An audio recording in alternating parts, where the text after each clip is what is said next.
In defense of Colin Kaepernick, my reply to Ben Ferguson. San Francisco's 49ers starting quarterback, Colin Kaepernick, recently said in an interview that his refusal to stand for the Pledge of Allegiance was due to the treatment people of color has received in this country and the overall failure to live up to its freedom, liberty, and justice for all mantra that we've been taught since grade school. As expected, the backlash stretched from jersey burning to rants against him on national TV. If it isn't known by now, jersey burning is either the new form of trolling or an euphemism for actually burning the athlete who just so happens to be non-white. In this video, I want to focus on one particular rant by someone that isn't too far from you or me, if you reside in the DFW Metroplex. During the 9 p.m. slot of white supremacist 4 News, time to time referred to as Fox 4 News, none other than Ben Ferguson, during his nightly special, spoke about his feelings concerning the quarterback's protest. If you aren't familiar with Ferguson, I can sum him up in about 60 seconds. Graduate of Ole Miss, home of the Confederate rebels, and member of Kappa Alpha Order. You know, that frat that can't tone down their hate in no matter what part of the country where they hold a chapter. Yeah, that Kappa Alpha Order, battling with SAE, we hate niggers, who has an affinity to find creative ways to express their hate for niggers and can't seem to abandon that old flag that represents heritage. Ferguson once had a morning show on WBAP 820 AM, the dark side of the radio, which features Rush Limbaugh, Mark Levin, and Chris Crock of Shit, the top shelf white supremacist radio cocktail for your normal polite racist in Dallas, Texas.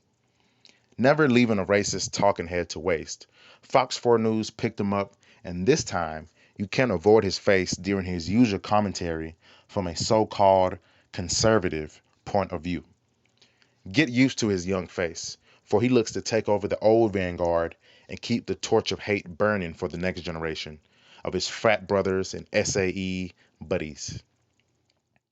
Ferguson's thesis was that the NFL league should punish Kaepernick for not respecting the country and military, in his view, and specifically requested for a $100,000 per game fine, promising that would make him think twice about yelping out.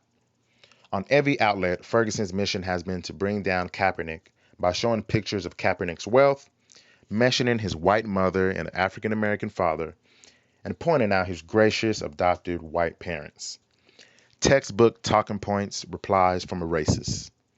In usual white supremacist fashion, Ferguson absolutely did not address anything from the list of problems Kaepernick listed during his interview. This brings me to the point of my video.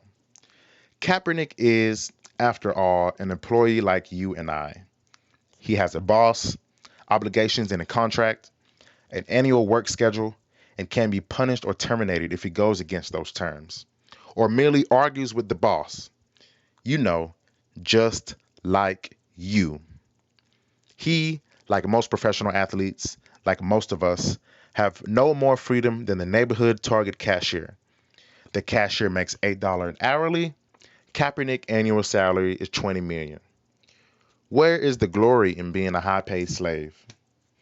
Every once in a while on the plantation, the slave, like Wesley Harris in Maryland, 1853, would either talk under his breath, have a little scuffle with the overseer, or sabotage the production with ends of frustrating boss, engaging in schadenfreude.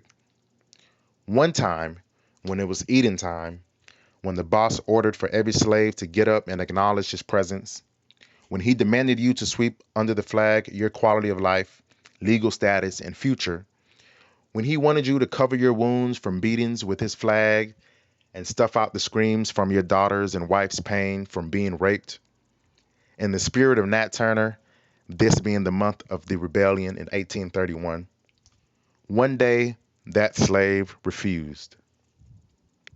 Generations later, structural problems still standing, when it became Colin Kaepernick's turn to stand and step over the bodies of black children like Tamir Rice and Aiyana Jones, killed by rogue racists posing as police officers, and Oscar Grant's body, who was killed on a BART bus station in Oakland, just south of the 49ers Stadium. And to ignore Trump's and Clinton's threat to democracy and rule of law, to step over the rubble and bodies of innocents killed overseas, Kaepernick chose to not stand. And the little slave that could, did. Will this protest inspire other slaves? Will the 2016-17 season be full of NBA and NFL star activists? Will you leave him hanging dry or use your voice to back him? Whatever be the case, you better believe the bosses are working overtime to prevent this fire from spreading, and agents are whispering in high school and college athletes' ear that this type of behavior will guarantee you a free agent spot, a floor seat to your mother's living room stadium. We can't stop the racists from hating us. 500 years of putting our bodies on the line and begging for humanity has proven that. We can't stop them from hating us for having color in our skin. If they want to hate the Creator for giving us color, so be it. But we can prevent ourselves from being victimized, at minimum, by not depending on the economic system for life's necessities. Despite Kaepernick saying that he can live with being cut, you and I can't afford that position yet. Neither of us have a $15 million guaranteed contract. All of our energy and resources has to be directed towards economic empowerment. That is, when Black people own and control the resources in their established communities. As a group, that is when enough of us pull together resources to act as a block, like the hashtag Bank Black movement. Or when Black women, the supposedly most educated group in America, decide to take over the cosmetics and hair industry.